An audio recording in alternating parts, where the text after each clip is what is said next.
Стоп-моушен анимация – это универсальная и весьма нетребовательная к затратам техника для ваших артовых видео, заставок, логотипов, рекламы и чего угодно. Суть стоп-моушен в покадровой анимации объектов. Но несмотря на кажущуюся простоту этого метода, он таит много ловушек. Поверьте, ваша жизнь может превратиться в ад, если, конечно, вы не досмотрите до конца этот маленький видеогайд, который поможет вам не проебаться со стоп-моушеном. И вот моя дюжина советов, которые помогут вам избежать распространенных ошибок при создании стоп-моушен. Йоу, с вами Женя Полмарчук. Препродакшн. Первое. Раскадровка. Очень важно, прежде чем приступить к самой анимации, уже знать, что вы хотите увидеть в результате, что необходимо анимировать и так далее. Я решил анимировать лого одного очень строгого заказчика. Скачал парочку бесплатных векторных рисунков, разбил лого на слои и сделал небольшой ролик в качестве приблизительной раскадровки.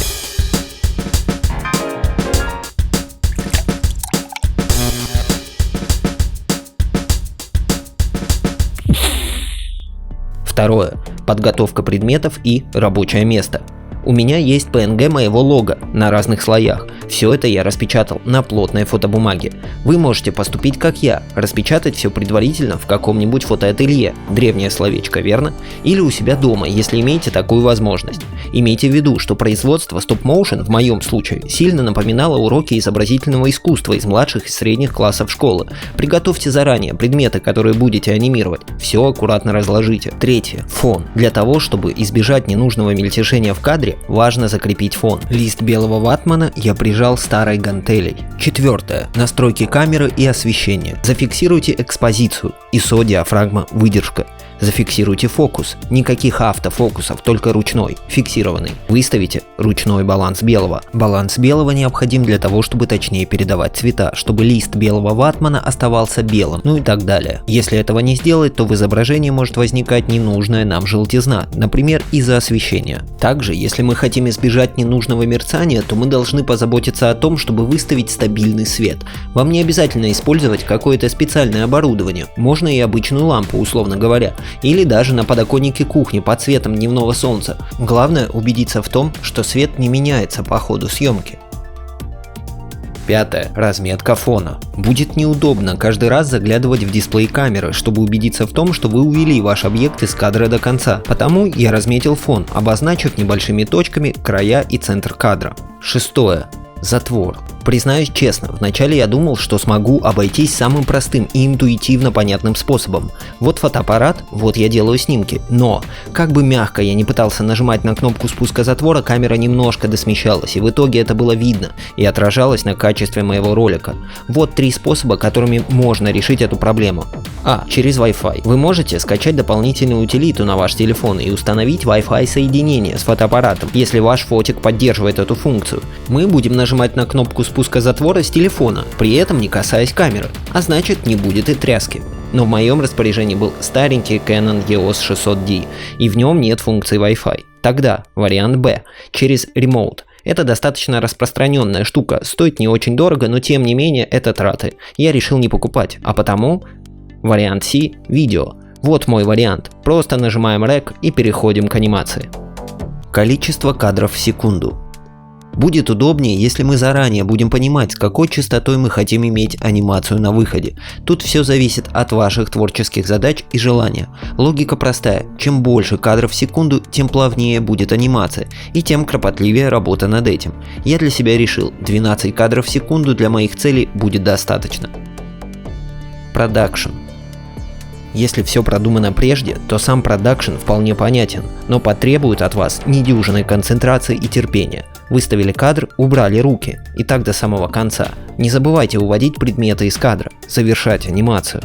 Итак, на данном этапе мы имеем видео. Если вы действовали через видео, как я, то следующий пункт для вас. Если через фото, то можете сразу перейти к пункту 10. 9. Сохраняем PNG. Если работали через видео, сохраняем PNG, например, через Premiere. Загрузили видео на таймлайн, перемещаемся стрелочками. Сохраняем нужный нам кадр через функцию Export Frame, сочетание клавиш Ctrl-Shift-E. Появляется окошко. В первой графе пишем имя нашего файла. Во второй графе выбираем формат. Я выберу PNG. Нажав на кнопочку Browse, выбираем место, куда мы будем сохранять наши PNG файлы. Таким образом, мы получаем набор кадров, экспортированных из видео, или же набор фотографий, что одно и то же. 10-й пункт. Переименовываем файлы. Переименовывать нужно только если вы при экспорте из Premiere этого не сделали. Перед самим переименованием отсортируйте файлы по дате, иначе они могут идти в случайном порядке. Очень желательно по порядку переименовать файлы перед дальнейшим импортом в After Effects. Неважно, фотографии это или кадры из видео. 11. Импортируем в After Effects. Открываем After Effects. Правой кнопкой мыши по рабочей панели слева. Импорт, файл. Находим директорию, куда мы сохранили наши кадры. Выбираем первый кадр. Обращаю ваше внимание на пункт PNG Sequence. Ставим галочку напротив. Таким образом импортируются все кадры, а не только тот, что мы выбрали. И второй пункт. Force Alphabetical Order.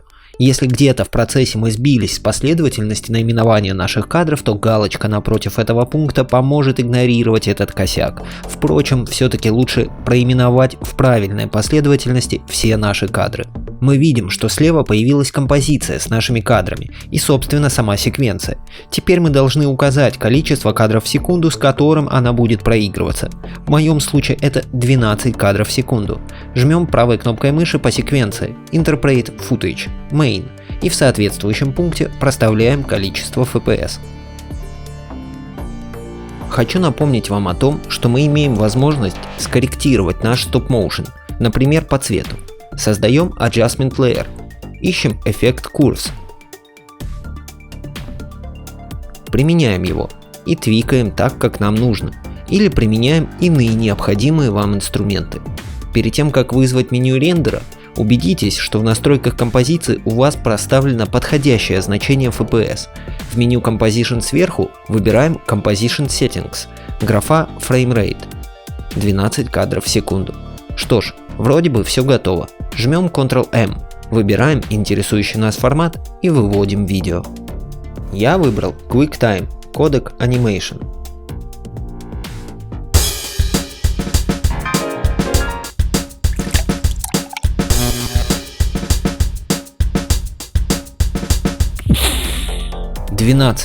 Заключение.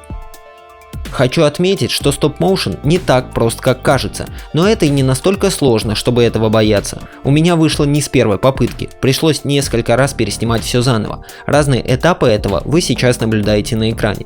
Также хочу отметить, что для стоп-моушен существует множество приложений, в том числе и мобильных, таких как Dragon Frame и Stop Motion Studio, которые помогут вам в создании вашей анимации.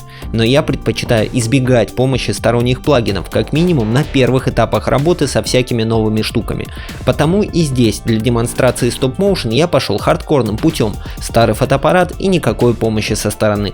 Такой подход позволяет досконально разобраться в технологии, к которой мы прибегаем, и понять, как она устроена. В дальнейшем же использовать плагины для экономии времени – это весьма разумный шаг. Сфера применения стоп-моушена очень широкая, от анимации до стилизованных видео. Вот и мы с моими друзьями Никитой и Родионом не стали останавливаться и сделали из пластилина стоп-моушен пак анимированных цифр монстров. Звучит тупо, а выглядит вроде весело. Как вам кажется? Я использовал эти цифры в видео, заметили? Там еще есть 12 знаков, скобочка, плюсик и тому подобное. Ну просто на всякий случай. Все цифры и символы вырезаны на альфа-канал, то есть они с прозрачным фоном. Бери да вставляй в свое видео. Все это доступно на Gumroad. В этом нам помогли ребята из Shrimp Labs, за что им отдельное спасибо. Весь этот пак в разрешении Full HD можно скачать абсолютно бесплатно, но если вдруг вы искали способ поддержать меня и мой канал, то такая опция там тоже имеется. Можно вписать любую сумму, которую вы хотите, и забрать монстров к себе. Ссылка будет в описании. Посмотрим, что получится из этого эксперимента. С вами был Женя Поломарчук. Оставляйте комментарии и критику. Всем спасибо за внимание.